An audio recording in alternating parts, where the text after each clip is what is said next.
계속 보십시다. 출애굽기 12장 15절 말씀입니다.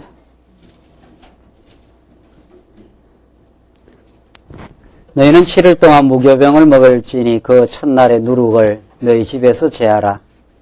무릇 첫날부터 7일까지 유교병을 먹는 자는 이스라엘에서 끊쳐지리라.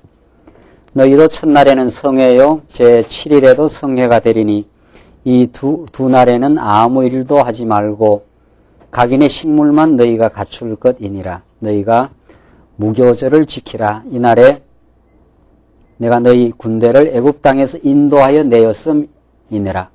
그러므로 너희가 영원한 규례를 삼아 이날을 대대로 지킬지니라. 17절까지 우선 봉독드렸는데 계속해서 지금 하나님께서 유월절, 여호와의 유월절 그것을 너희들이 해방 이후에 꼭 지켜야 된다. 그것이 너희들의 영원한 규례가 된다. 지금 이렇게 말하지 않습니까? 그러니까 이것은 물론 이 무교병을 먹고 썬나물을 먹고 이런 것은 구약 시대에 한정된 사건이죠. 그런 것을 구체적으로 했던 것은 구약 시대에 했지. 지금 우리 신약 시대 때 예수님 오시고 나서 지금 우리는 그런 구약적 경험을 하지는 않습니다. 그럼에도 불구하고 그 의미는 영원한 규례로 우리에게 남아 있고 또 신령한 방식으로 우리에게 지금 성취되고 있습니다. 사실은. 그러니까 우리는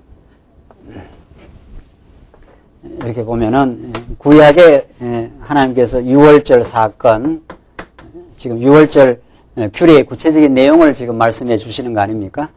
이 사건이 예수 그리스도에게 이어져서 우리 신약 시대 때는 신약적 유월절이 우리에게 지금 지켜지고 있는 거지요. 신약적 유월절이. 구약에는 무교병을 먹고 썬나물을 먹고 그런 식으로 지켰지만은 우리 신약 시대 때는 예수 그리스도를 말미암아 유월절 대신 예수 그리스도가 우리의 영원한 그 어린 양이 되어 주셔서 우리에게 진정한 그 해방을 주시고 지금 이스라엘 백성들에게 가장 큰 그 기쁨의 날 애굽에서의 그 해방. 우리는 죄악 권세로부터 완전한 해방을 우리는 받은 사람들입니다. 완전히 해방만 받은 게 아니라 이 무교병을 먹는 날마다 거룩한 삶으로 이 죄악의 권세로부터 날마다 생활도 변해 나가는 거룩한 삶으로 변화해 나가는 삶. 그리고 썬나물을 구약 시대에 먹었지만 우리 신약 시대 때는 자기의 죄악을 돌아보는 사건, 자기의 죄악 때문에 고통했던 그 사건을 기억하면서 하나님에서 자기를 발견하고 그러므로 더욱 그리스도를 의지하는 그런 삶이 우리 삶 속에서 계속 지금 이어져 나가지 않습니까? 그러니까 신약적으로 신령한 유월절 예식이 지금 지켜지고 있다. 성령의 역사에 의해서. 그걸 우리가 꼭 기억하는 것이 중요합니다. 그래서 유교병을 먹는 자는 이스라엘에게서 끊쳐지리라. 이렇게 하나님께서 아주 강도 있는 형벌적인 내용을 말하지 않습니까? 그날 먹으면 안 된다. 절대로 유교병을 먹으면 안 된다. 누룩 있는 떡을 먹으면 안 된다는 거죠. 조금 더 한번 읽어볼까요? 18절. 정월의 그달 14일 저녁부터 21일 저녁까지 너희는 무교병을 먹을 것이요 7일 동안은 누룩을 너희 집에 있지 않게 하라. 무릇 유교물을 먹는 자는 타국인이든지 본국에서 난 자든지 물론하고 이스라엘 회중에서 끊쳐지리니. 나오잖아요. 너희는 아무 유교물이든지 먹지 말고 너희 모든 유하는 곳에서 무교병을 먹을지니라. 꼭 무교병을 먹어야 되지 누룩 있는 떡 유교병을 먹으면 안 된다. 그걸 먹으면 너희들 이스라엘에서 끊쳐지고 회중에서 끊쳐진다. 이 정도로 강도 있는 하나님의 형벌적 의미를 지금 말하고 있는 거죠. 그게 무슨 말인가 하면은 만약에 무교병을 먹지 않으면 하나님을 기억하는 것이 자꾸 잊어버려지는 거예요. 이게 다 유월절 절기를 지키는 이 방법 아닙니까? 그래서 무교병을 먹어야 무교병이라는 것은 평소에 먹지 않는 겁니다. 평소에는 다 누룩 있는 떡을 먹지 누룩 없는 떡이라는 것은 이게 특이한 거거든요. 그러니까 왜 우리가 이 무교병을 먹습니까? 이렇게 물으면 이제 하나님의 은혜의 섭리, 과거 하나님의 언약대로 너희들을 그 고통의 땅 애굽에서 건져내서 광야를 거쳐서 이 좋은 가나안 땅으로 인도했다. 이런 데 설명해 주는 거거든요. 무교병을 먹으면서. 그런데 무교병을 안 먹고 유교병을 먹어버리면은 그건 유월절을 안 지킨다 그 말이죠. 이게 무교병을 먹는 것이 유월절 절기를 지키는 구체적인 방법인데 그걸 그 유월절을 안 지킨다는 거죠.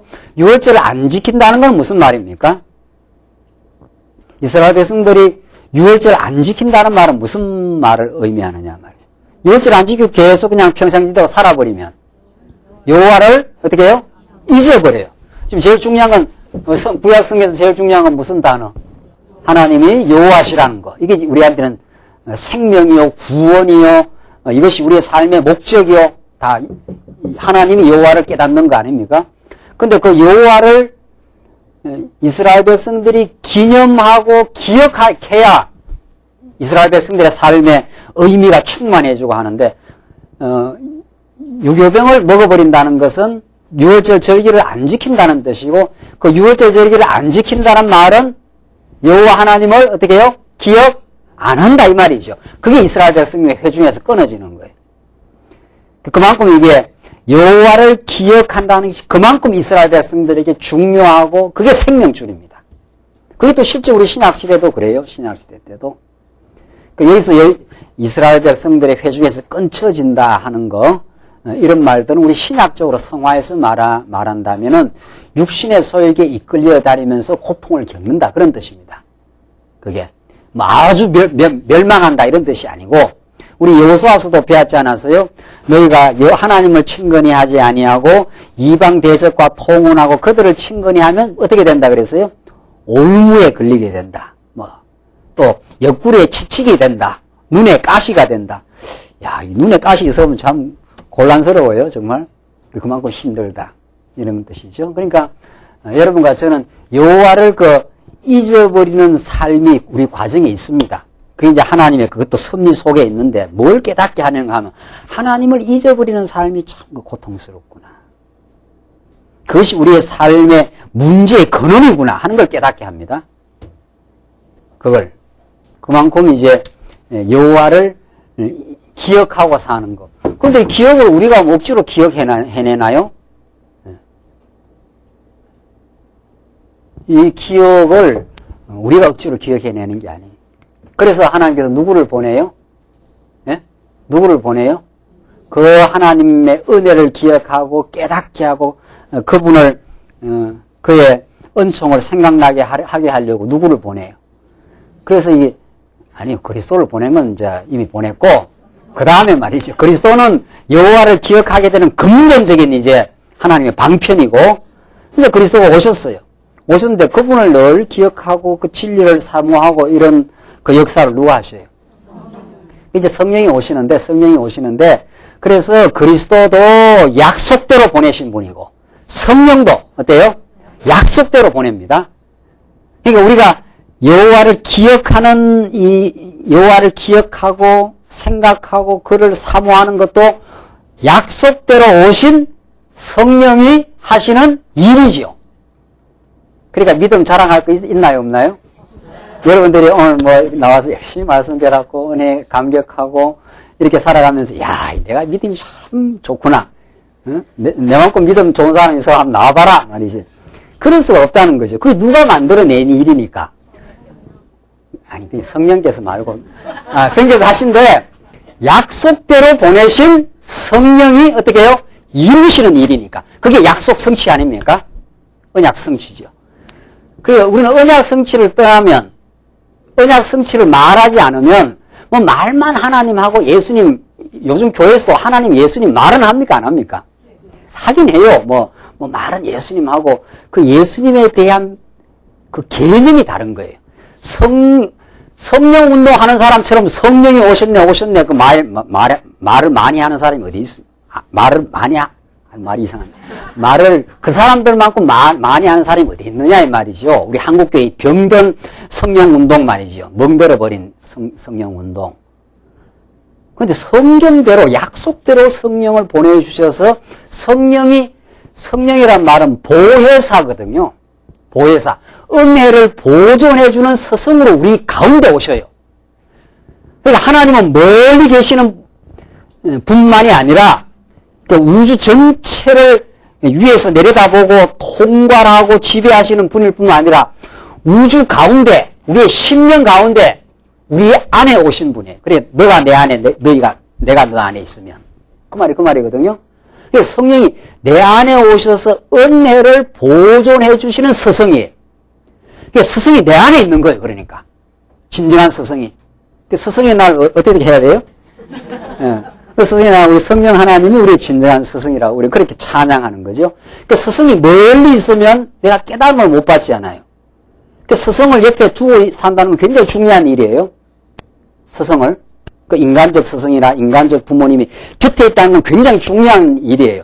그러니까 깨달아지지 않는다든가 곤란하다든가 문제가 생기면 빨리 상담할 수 있잖아요. 이럴 때는 어떻게 해야 됩니까? 어떻게 하는 게 지혜입니까? 이게 이제 스승을 두는 일이에요. 여러분은 여러분의 스승이 될 수 있습니다. 제가 여러분의 스승이 될 수 있고 우리 장로님이 저의 스승이 될 수 있고 말씀을 전하는 데는 김규훈 목사 스승이고 삶에 대해서는 우리 장로님이 스승이고 우리 권사님이 스승이 될 수도 있어요. 그래서 우리가 피차 배우고 가르치라는 거거든요. 그래서 교회에서 교회 생활의 그 즐거움을 느끼는 사람은 내 주위의 사람을 자꾸 스승으로 모시는 사람이에요. 이게 기독교 교육이에요. 이게 근본 스승은 누구예요? 근본 스승은 하나님이시고 그 하나님이 우리들에게 진리를 깨닫게 하는 그 지혜의 농도가 있습니다. 사람들마다.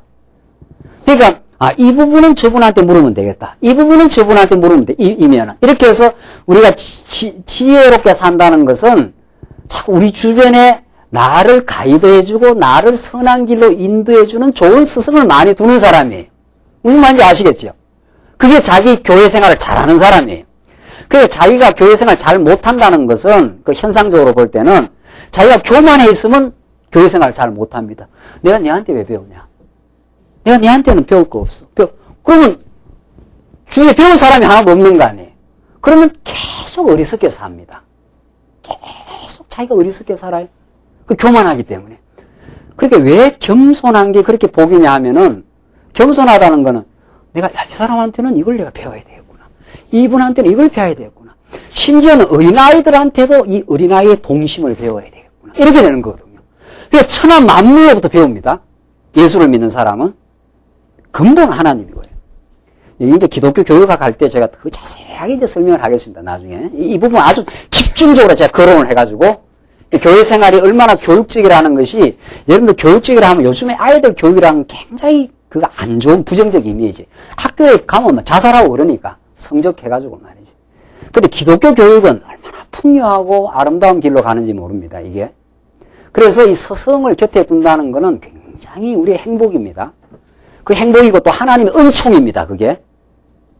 그런데 우리의 진정한 스승이 멀리 있지 않습니다. 어디에 와 계셔요? 우리 안에 와 계셔요. 그걸 보혜사 성령이라 그래요. 그걸 그 헬라어로 말하면 파라클레이토스인데 파라 하는 말은 그게 옆에 이런 말이에요. 바로 옆에. 파라라는 말이 바로 옆에 이런 뜻이에요. 곁에.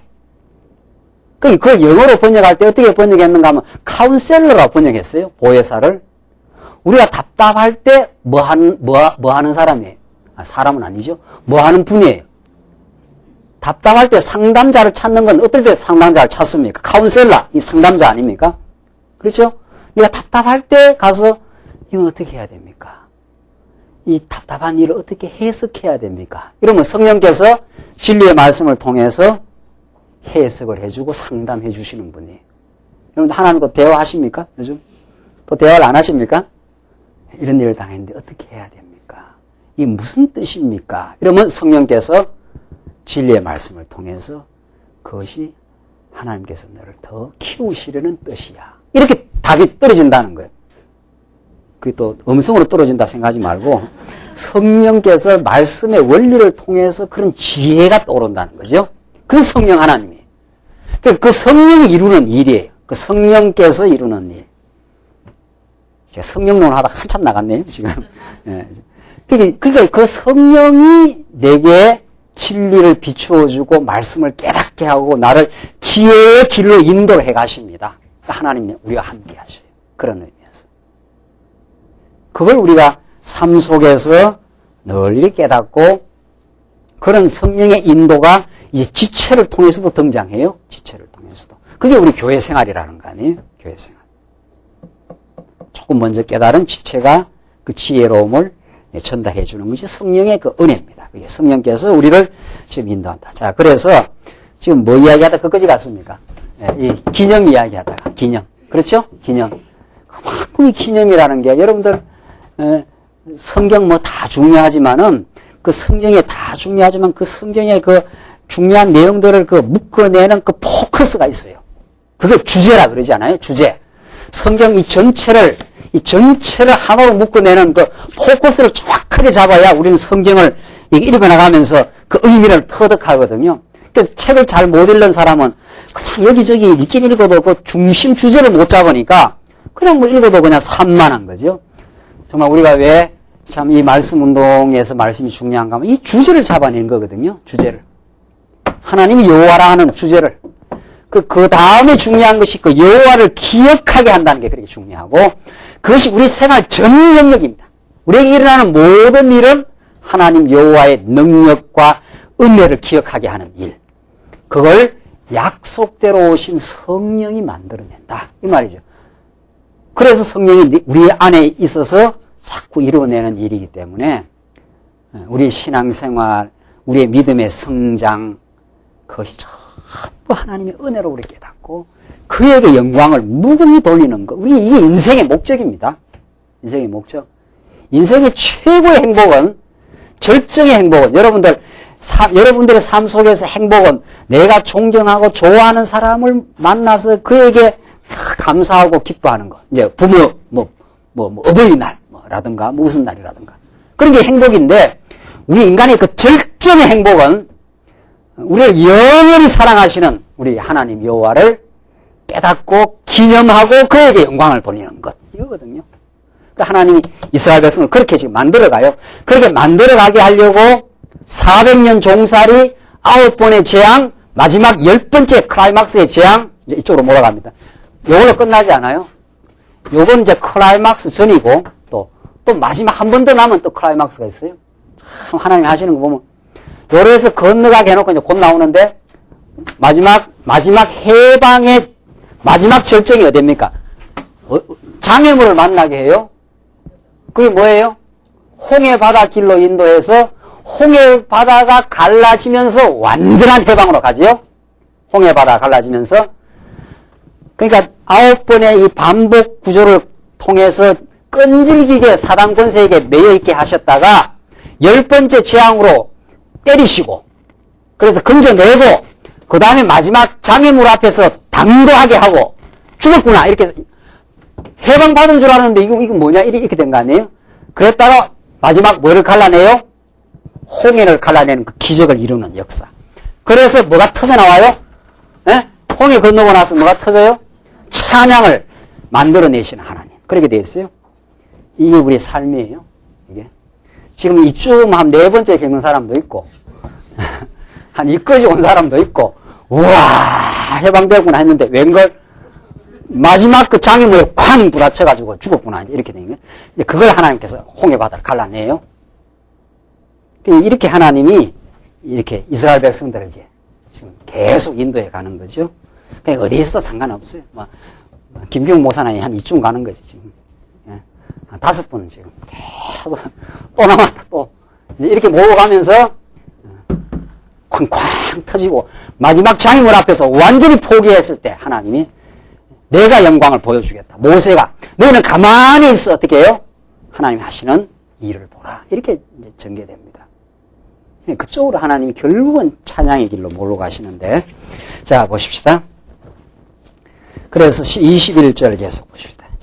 그 내용으로 지금 우리 계속 전진해 가는데 최후 재앙과 해방이 나오는데 21절 모세가 이스라엘 모든 장로를 불러서 그들에게 이르되 너희는 나가서 너희 가족대로 어린 양을 택하여 유월절 양을 잡고 너희는 우슬추 묶음을 취하여 그 그릇에 담은 피에 적시어서 그 피를 문 임방과 좌우 설주에 뿌리고 아침까지 한 사람도 자기 문 밖에 나가지 말라.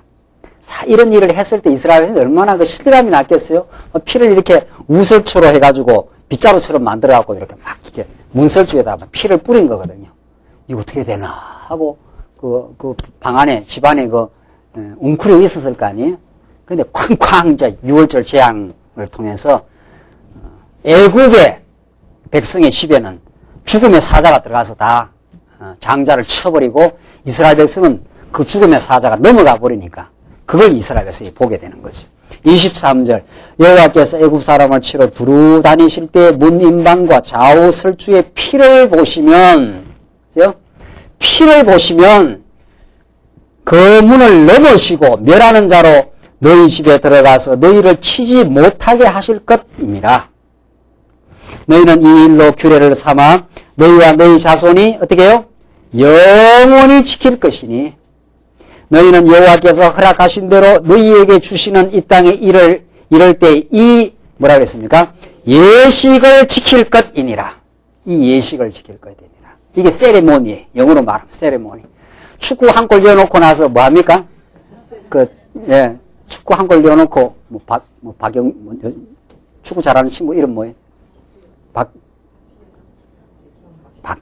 박지성도 있고 요즘 잘하는 친구 말이죠. 요즘 아주 박주영인지 다 박씨네요. 하여튼 그 세레모니를 잘할 때 말이지. 그 아주 멋있거든요. 넣고 나서 그걸 기념하는 거거든요. 한 골 넣었을 때 그 세레모니를 막 하잖아요. 이게 이제 이스라엘 백성들이 6월절이 그 기념 사건입니다. 그게 아주 이스라엘 백성들이 그 고난과 고통과 광야 방황을 전부 함축합니다. 그 전부를 밑거름으로 합니다. 그러고 나서 그 축제의 세레모니를 하는 거죠. 그 예식을 하는 거죠. 그 과거가 다 필요해요. 그게 있었기 때문에 이 축제의 세레모니 하면서 이스라엘 백성이 가나안 땅에서 그 절기를, 그 예식을 지키는 거죠. 26절 이후에 너희 자녀가 묻기를 이 예식이 무슨 뭐라고 했습니까? 뜻이냐 하거든. 여기 나오잖아요. 이게 한자말로 말하면 의미고 이거 우리 순수한 한국말로 말하면 뭐예요 그게 이게 뜻이냐 이 말이거든요. 무슨 뜻이냐? 이 뜻이 무슨 뜻이냐? 우리 삶에 지금 닥치는 이 일이 무슨 의미입니까? 무슨 뜻입니까? 우리가 늘 하나님께 그렇게 기도하고 그렇게 하나님께 나가는 거죠. 그 의미가 잘 해석이 안 됩니다. 왜 이런 걸 계속 이렇게 받아야 됩니까? 우리가 지금 9번 연단을 겪을 때는 그 질문이 나옵니다. 반드시 그 질문이 나옵니다. 여러분들 이 질문이 없는 사람이 없습니다. 하나님 내가 이렇게 겪어야 합니까? 그 뜻은 무엇입니까? 이걸 질문하지 않습니까? 이 과정을 하나님께서 꼭 이렇게 겪게 합니다. 이 과정을. 그러니까 우리는 이 과정을 안 거치고 한 번이나 두 번쯤 거치다가 어디로 넘어가려고 그래요? 예. 이쪽으로 넘어가려고 그러거든요. 하나님 안 된다 그래요. 안 된다. 그렇게 해서는 클라이막스로 가지를 못해. 딱 그래요. 계속 겪어야 돼. 계속. 그러면 처음에 한 두 번, 세 번, 네 번, 다섯 번 때까지는 견뎌요. 예. 이때까지는 하나님이 하시고 또 하나님 뜻이 있겠죠. 이쯤 가면은 하나님 심합니다. 이렇게 나오고. 이쯤 가면은 너무 하는 거 아닙니까? 이쯤 가면은 하나님 입장만 바꿔보십시오. 이렇게 좀 너무 힘듭니다. 이 정도로 나갈 수 있는 거죠.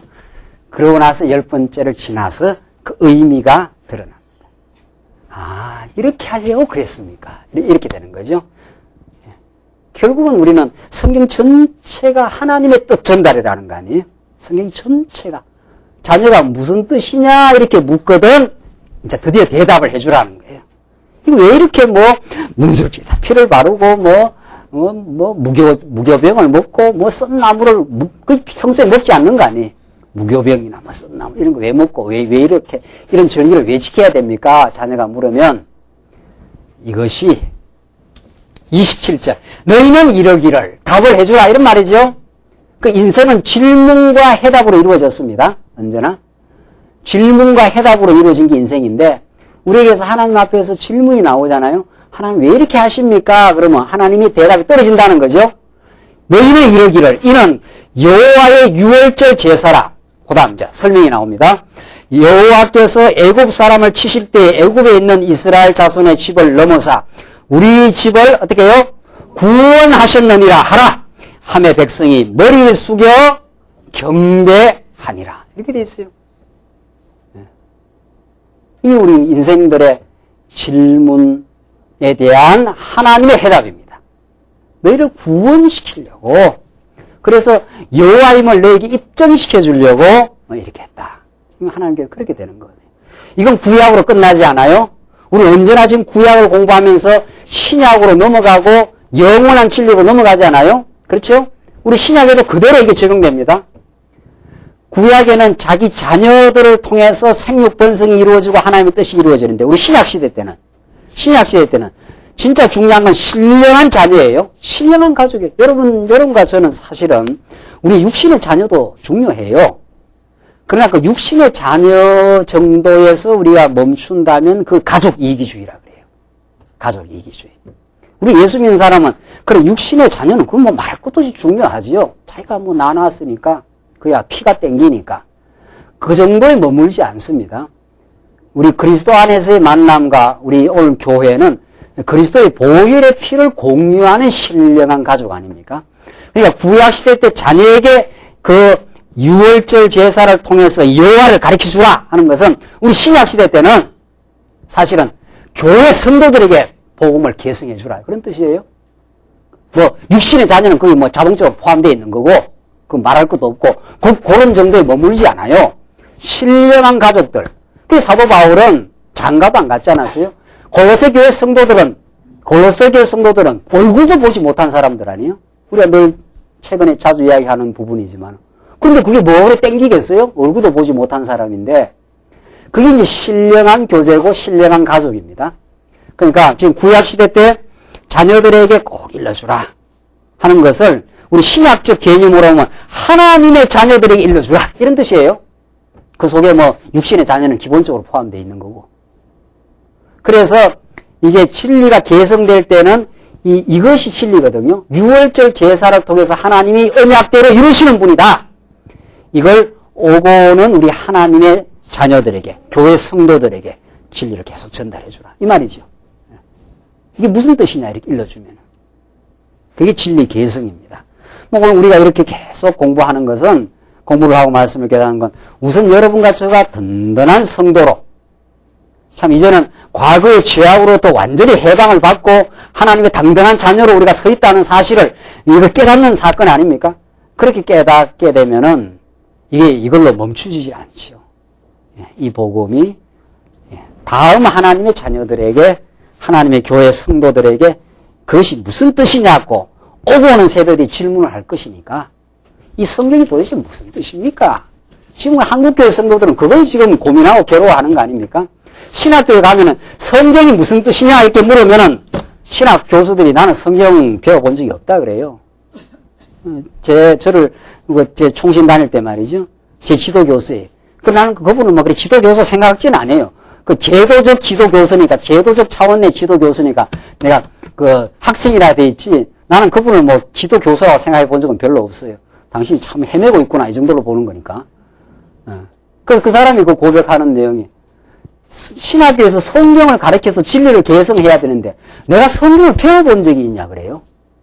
그 사람 구약학 박사예요.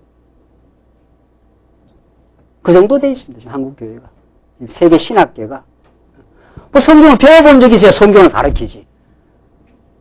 그러니까 신학 이론들, 무슨 칼빈이든 폰나든지 무슨 뭐 구약학 신학 이론들 그런 거 좀 책으로 해서 신학생들한테 가르치지, 성경을 통째로 하나님이 여호와라 이렇게 성경을 통째로 가르치는 신학교가 없어요.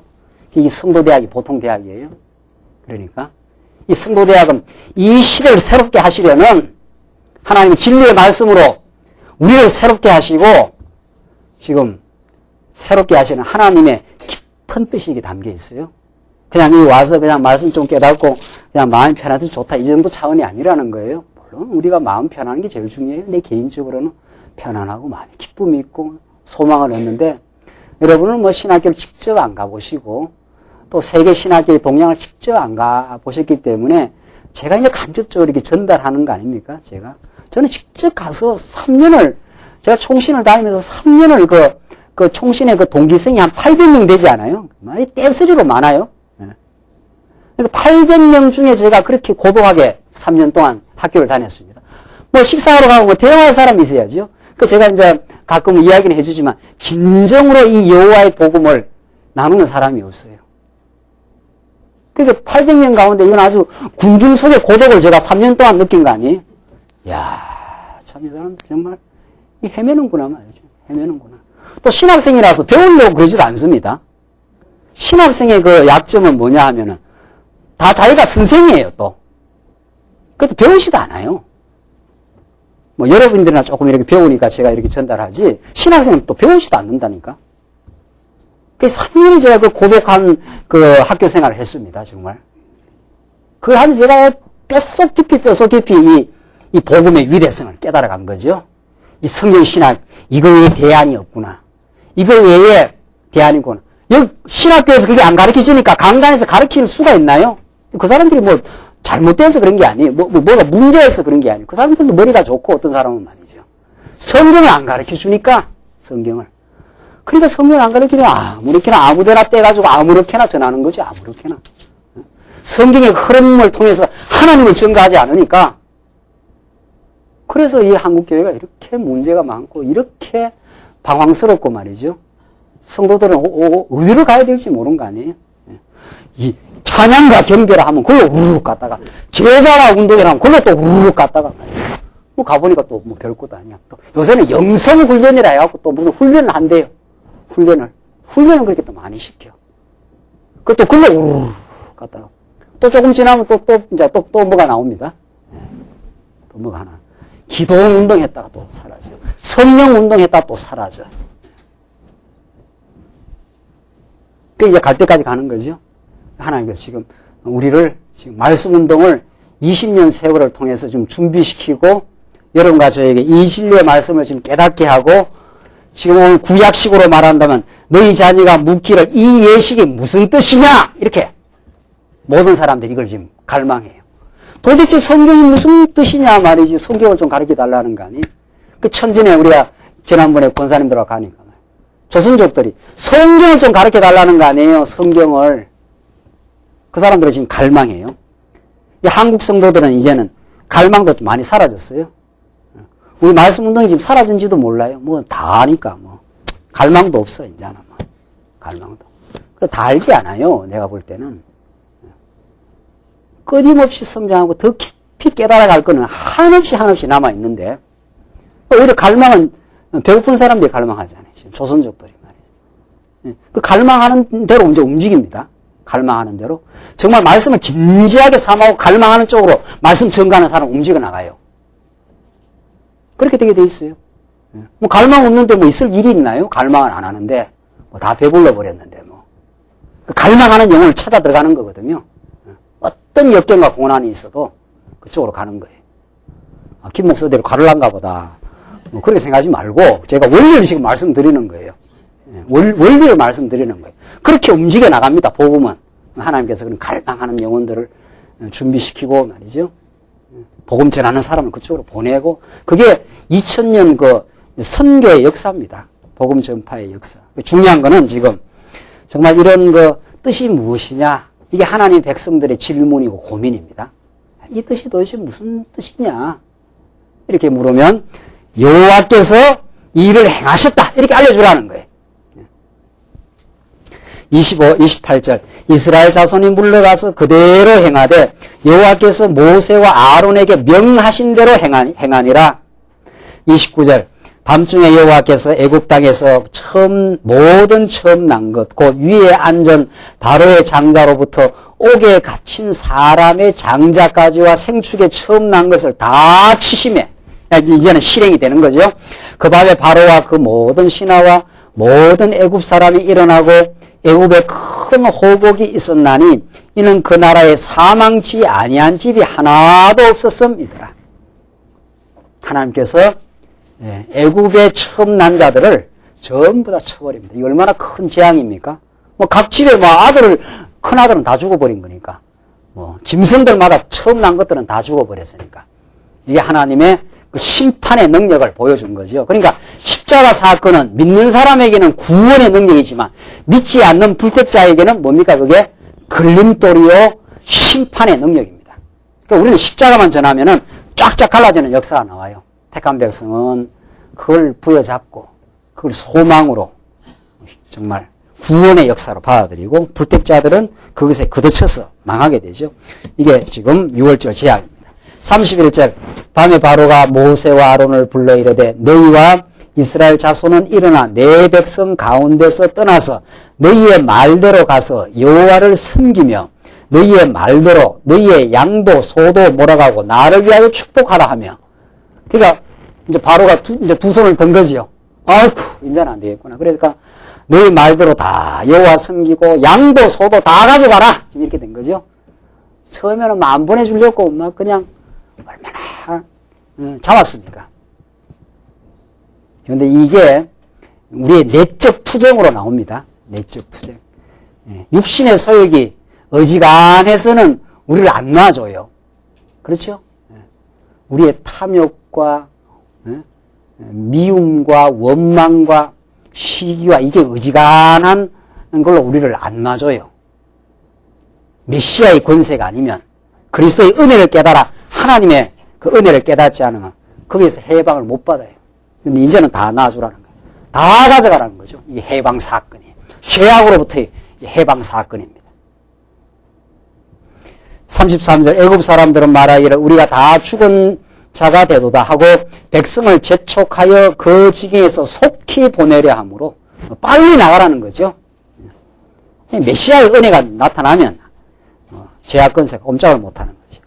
백성이 발교되지 못한 반죽 담은 그릇을 옷에 싸서 어깨에 매니라. 35절 계속입니다.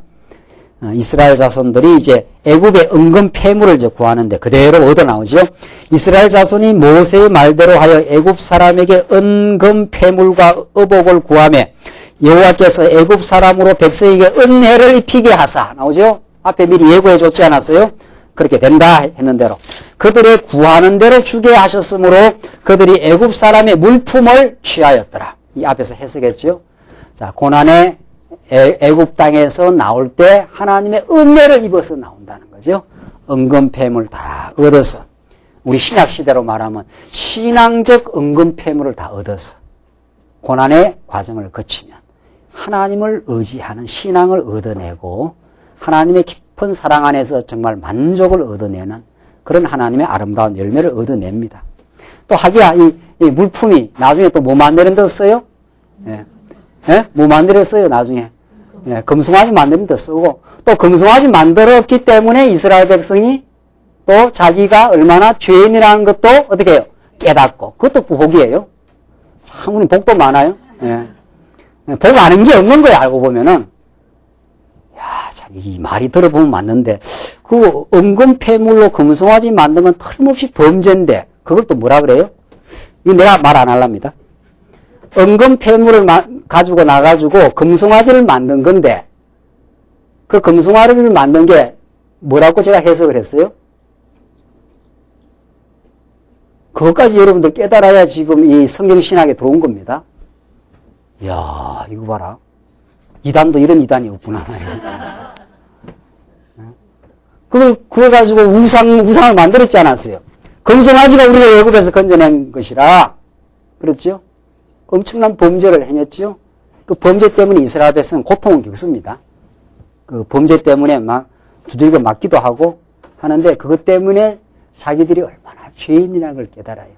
그것 때문에 어디로 나아갑니까? 그 범죄를 범하고 어디로 나아가요? 성전으로 나아가요. 양을 잡아서 어디로 나아가요? 지성소로 나아가요. 피를 가지고. 그래서 모든 죄의 해방을 받습니다. 이 말을 지금 전통신학이 못하는 거죠. 이 말을. 죄는 우리에게 고통이요 어려움인 건 사실이에요. 그걸 거쳐서 우리가 하나님 앞에 겸손해지고 낮아지고 어리석은 존재임을 깨닫고 메시아를 만나는 자리죠. 하나님은 우리의 죄인을 만나줍니다. 여러분과 제가 멋있게 등장하면 하나님이 피해버려요. 이 말을 이해하시겠습니까? 하나님은 의인을 부르러 온 게 아니라 죄인을 이를 불러왔는데 우리 권사님 너무 멋있게 등장해. 그러면 안 만나줘요, 하나님이. 멋있는 사람 따로 놓으시오. 이렇게 돼. 그렇죠? 죄인을 부르러 왔기 때문에 하나님 내가 죄인입니다. 하나님은 시편에 보면은 상한 심령에 가까이 하시고 이렇게 돼 있어요. 하나님이 상한 심령에 가까이 하는 분이에요. 그러니까 범죄하고 나서 다 마음이 상하지 않아요. 그렇죠? 그런데 범죄하고 나면 좋습니까? 상합니다. 마음이 상해요. 고통이 와요. 범죄한다는 건 하나님을 떠나 살고 내 욕망대로 살고 내 뜻대로 하려고 하기 때문에 고집을 피우고 갈등을 일으키고 하는 거거든요. 그러면 이제 마음이 상해요. 그래서 우리 권사님이 마음이 상했어요. 마음이 괴롭고 힘들고 상했습니다. 그럼 하나님은 너 인마 상했으니까 필요 없어. 이렇게 안 한다는 거 아니에요. 어떻게 해요? 그 상한 심령을 어떻게 해요? 심령에 어떻게 해요? 가까이 하셔요. 이게 복음이에요. 이게 복음이에요. 하나님 우리 멋있게 등장하는 걸 안 좋아해요. 하나님 내가 죄 때문에 몸부림쳤습니다. 내가 마음이 많이 상했습니다. 힘듭니다. 어떻게 해야 될지 잘 모르겠습니다. 내가 극복할 수 있는 지혜도 없습니다. 그럼 하나님 내가 지혜를 주고 내가 너희를 위로해주고 너희를 새롭게 해주겠다. 만물을 새롭게 하시겠다. 이게 하나님의 약속의 말씀. 이게 복음이에요. 하나님 그렇게 우리를 다가와요. 하나님이 우리를 죄악 가운데 가두어 놨어요. 그래서 상해요, 마음이. 여러분, 속상한다는 말 씁니까, 안 씁니까? 속이 상하는 거 아니에요.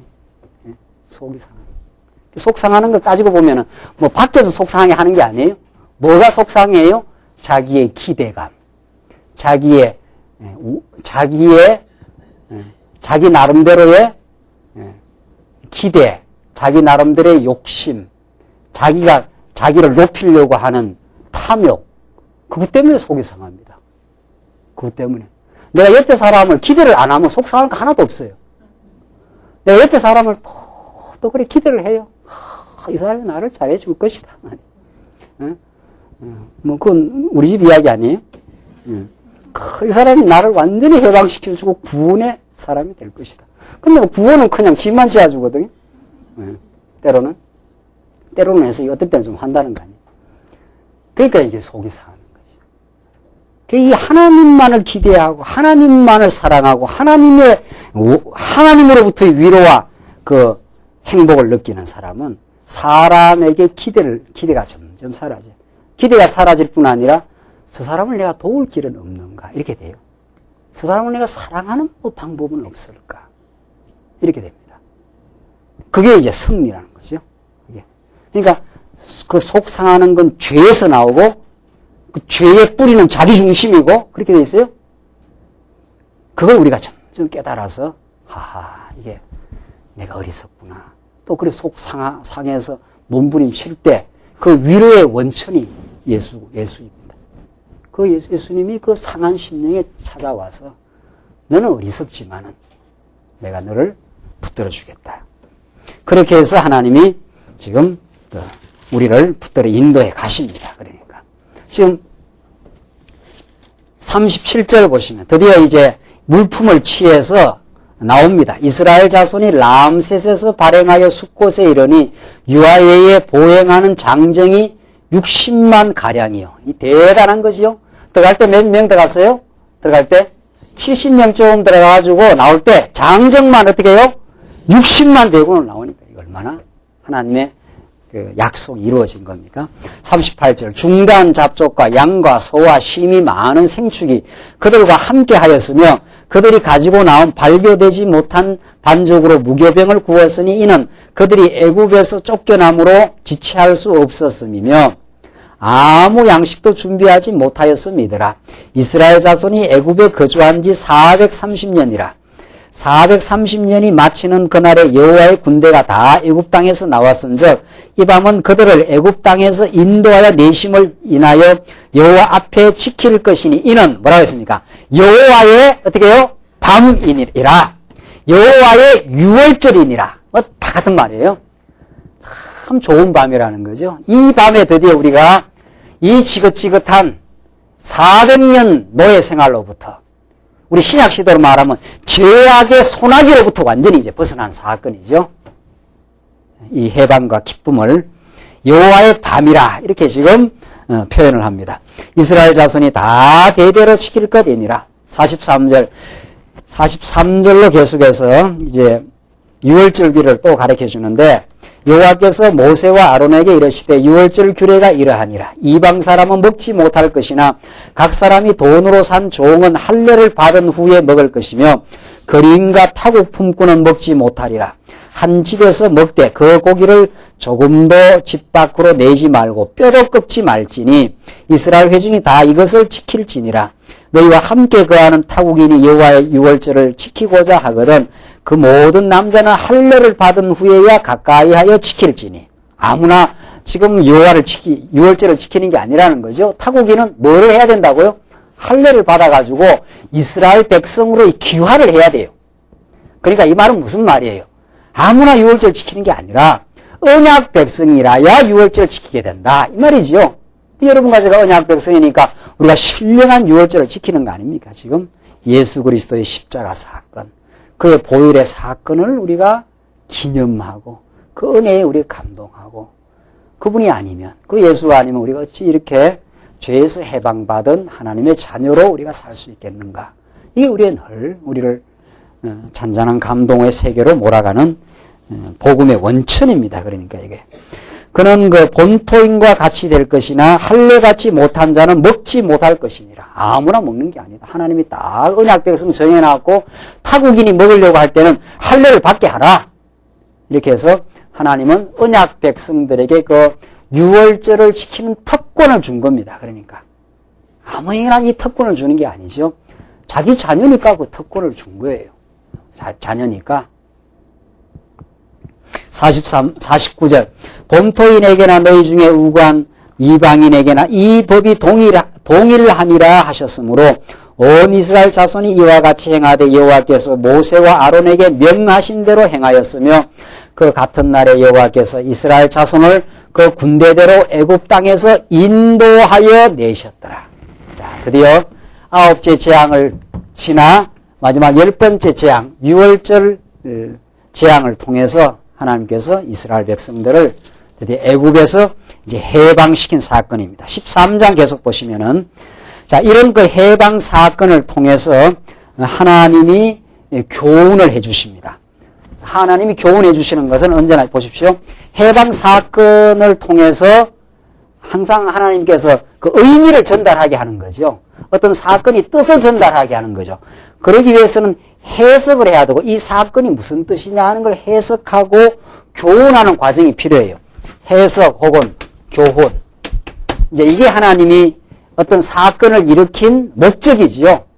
어떤 사건도 하나님의 뜻이 담겨 있다. 지금 그거 아닙니까? 우리가 지금 성경을 통해서 배우는 것은 여러분과 저에게 이루어진 어떤 사건도 하나님이 정해놓은 또 우리를 향하신 선한 뜻이 있다. 그걸 교훈하시려는 겁니다. 그 뜻을 가르쳐 주려는 겁니다. 그 뜻을. 그러니까 우리는 그 지금 우리의 삶 속에 일어난 사건을 내 중심으로 해석을 할 거냐, 하나님의 뜻으로 해석할 거냐, 이것과의 싸움이에요. 싸움이. 그러니까 말씀으로 많이 무장됐다는 것은 어떤 일도 내 생각을 포기하고 내 육신의 소욕적인 생각이 포기되고 내 뜻대로 어떤 일이 안 됐다. 어떤 일이. 그랬을 때 하나님의 뜻은 무엇입니까? 이렇게 묻는다는 거죠. 그러니까 하나님의 뜻으로 많이 무장되고 양육한 사람은 빨리빨리 오늘 이루어진 사건에서 그 해방을 받습니다. 어떤 부정적인 그 일이라도 이 일을 통해서 하나님의 선한 뜻이 담겨 있다고 믿습니다. 이렇게 그게 믿음이에요. 그걸 믿음이라 그래요. 그런데 말씀은 무장이 안 돼 있으면 그냥 사건의 함몰이 돼요. 사건에 함몰돼가지고 내한테 유리하고 형통한 일이 있으면 그 사건에 도취돼가지고 하나님 잊어버리고 그 사건 자체를 자꾸 즐기려 한다거나 그 속에서 하나님의 은혜는 다 잊어버리고 또 공부하고 어려운 일이 있을 때는 여전히 그것도 사건에 매여가지고 그 사건을 통해서 부정적인 판단을 하고 그 사건을 일으킨 어떤 희생양을 하나 찾아요. 이 사건을 누가 일으켜갖고 내한테 이렇게 어려움을 줬느냐 이렇게 해서 그 어려움의 근원이 항상 어디에 있는데 이 정리하고 지나갑시다. 그 어려움의 근원이 항상 내 안에 욕망, 어리석음, 자기가 잘못된 기대감 이런 게 있거든요. 근데 그런 사건의 어려움은 언제나 거기에 있습니다. 그 자기 안에 있는데 그 자기 안에서 정확하게 문제를 찾아내면은 그 문제로부터 해방을 받아요. 자기 안에 찾는다는 건 그만큼 이미 하나님을 인정한다는 뜻이니까. 근데 그 문제를 자기 안에 안 찾고 희생양을 하나 찾아. 어느 놈이 이 사건을 일으켰느냐 이렇게 찾는 거예요. 그때는 놈이 들어가죠. 네. 어느 인간이 조금 가볍게 하십시다. 어느 인간이 이 사건의 주범이냐 이렇게 해서 찾아나가요.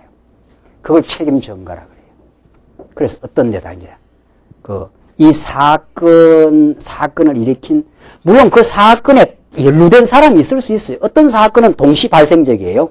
어떤 사람과 더불어 어떤 일이 발생할 수 있는 거죠. 그러나 언제나 신앙인이라면은 그 사건이 나를 깨닫게 하는 일이다 이렇게 되어 있습니다. 나를 더 낮추게 하는 일이고 그렇게 되어 있어요. 그러니까 갈라디아서에 우리 지난 시간 확인한 대로 어떤 형제가 범죄한 일이 발생하거든 그 형제를 온유한 심정으로 붙들어주고 너도 그런 일에 걸려 들어갈까? 너도 그 일에 그런 일을 범할까? 돌아보아. 이렇게 돼 있어요. 성경이 그렇게 딱 돼 있어요. 근데 우리는 그렇게 그런 지혜가 없으면은 그냥 사건만 보는 거예요. 이 죽일 놈 살릴 놈 말이지. 또 엉터리 같은 놈 말이지. 뭐 정죄를 하고 자기를 그 사건에서 완전히 빼버리는 거죠. 그걸 어리석음이라 그래요.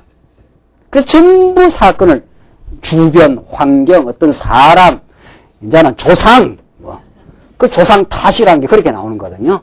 부모, 김 목사, 우리 장모님, 이제 탓이 그렇게 나오는 거예요. 물론 김 목사가 미숙할 수가 있어요. 또 우리 부모님들이 다 성숙하고 그러나요? 다 어려움이 되니까 어려운 또 일을 우리가 다 겪은 거지요. 그러나 신앙인이라는 건 그런 탓으로 돌리지 않아요. 이런 부모님 속에서 내가 어려움을 겪었다면은 그것이 하나님의 어떤 뜻이 있었구나 나에게 이렇게 이제 그 사건을 해석해 들어가기 시작해요. 그래서 그 탓을 하지 않아요. 오히려 부모님이 어떤 어려움을 내게 준 것은 그 부모님이 신앙이 부족했고 어려웠고 그래서 오히려 부모님을 이해하게 됩니다. 우리 부모님이 그 어려운 세월을 살다 보니까 어쩔 수 없이 내한테도 어려운 말도 많이 하고 힘든 일도 많이 겪게 했구나. 오히려 부모님을 이해하게 됩니다. 그러니까 내가 원망의 대상인 사람이 긍휼의 대상으로 바뀌어 나갑니다. 내가 해방을 받아가기 때문에. 이게 나를 그리스도 앞으로 더 나오게 하는 선한 일이라고 해석이 되니까 내 원망의 대상이 긍휼의 대상으로 바뀌어요. 이게 천지가 개벽하는 일이에요.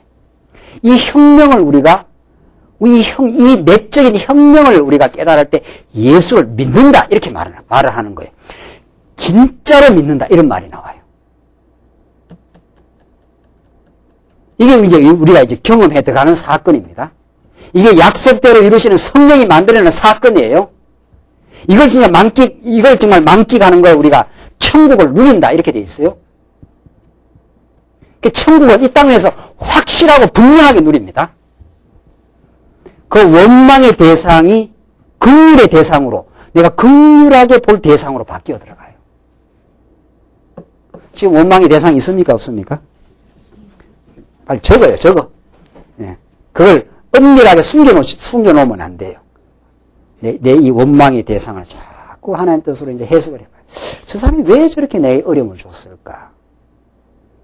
왜 내가 저 사람 때문에 내가 평생을 그 사람을 저주하고 원망하고 이렇게 내가 그 사람에게 매여서 못 벗어날까?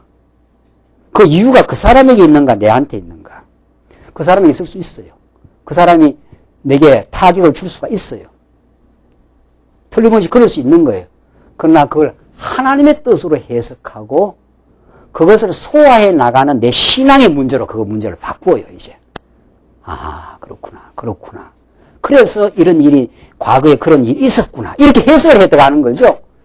여러분들, 이게 얼마나, 이게 지금 말씀을 들으면서 구체적으로 내 마음의 변화를 제가 지금 설명하는 거예요. 이게, 여러분이 이 지금 진행되고 있습니다.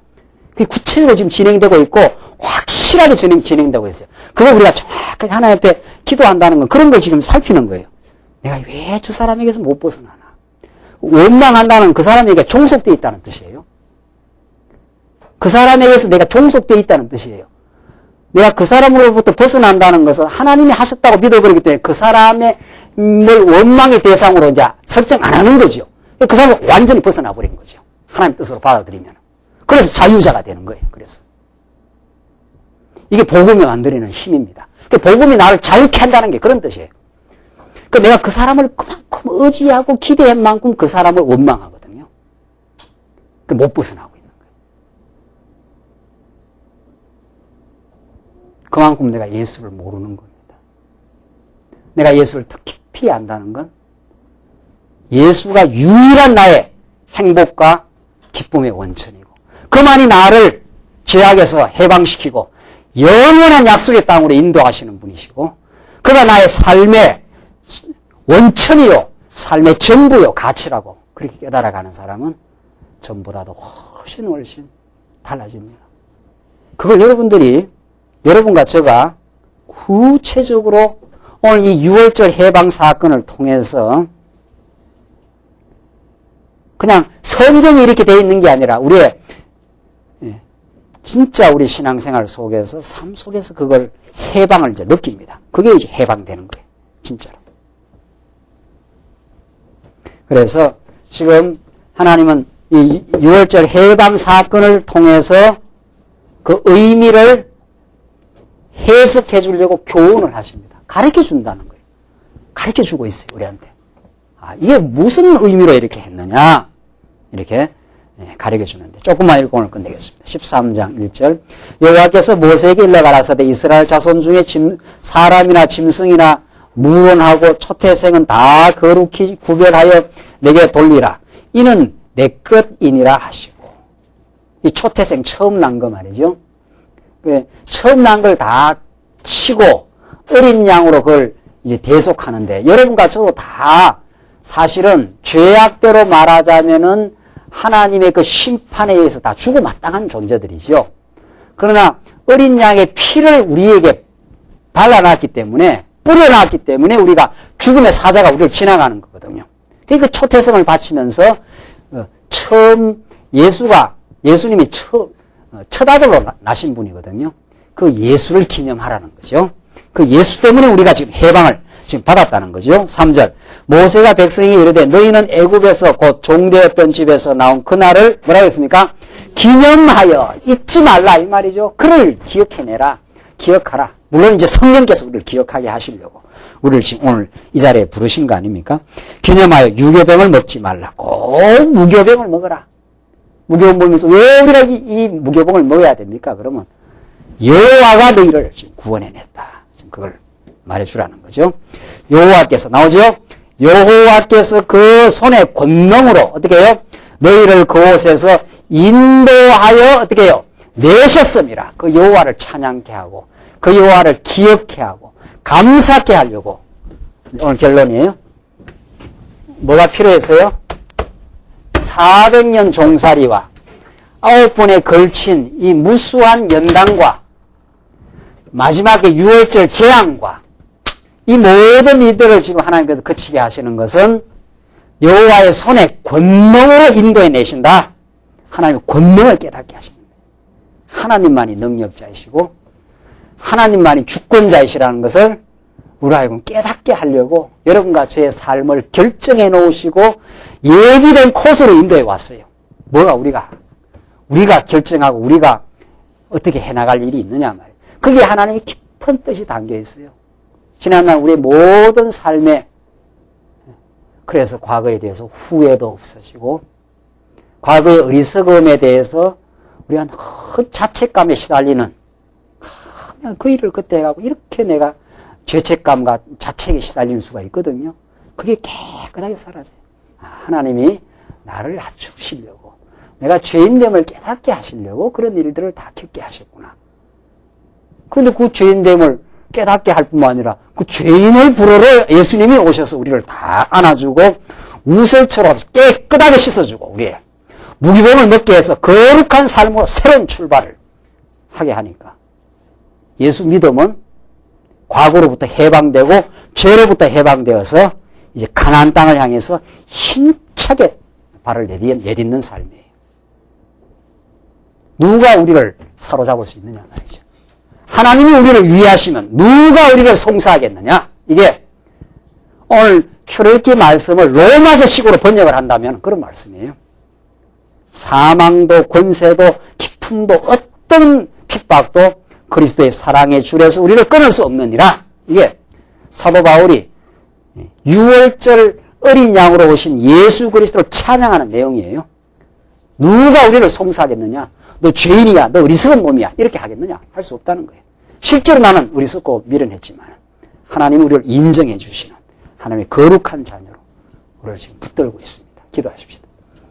우리 자비하신 하나님 아버지, 우리 6월절 사건을 통해서 하나님 약속대로 이스라엘 백성을 이제 때가 참에 해방시키고 그 여호와 하나님을 기억해 하시는 하나님의 놀라운 교훈의 말씀을 확인했습니다. 우리 삶 속에서 구체적인 해방을 맛보게 하시고 천국을 누리게 하시며 우리 지난날의 죄악을 늘 기억하는 지혜가 있게 하시고 지금도 죄악 가운데서 몸부림치는 영혼들이 우리 주변에 얼마나 많은지를 기억하는 참된 복음 안에서의 성숙함이 있게 하시옵소서. 예수님 이름으로 기도합니다. 아멘.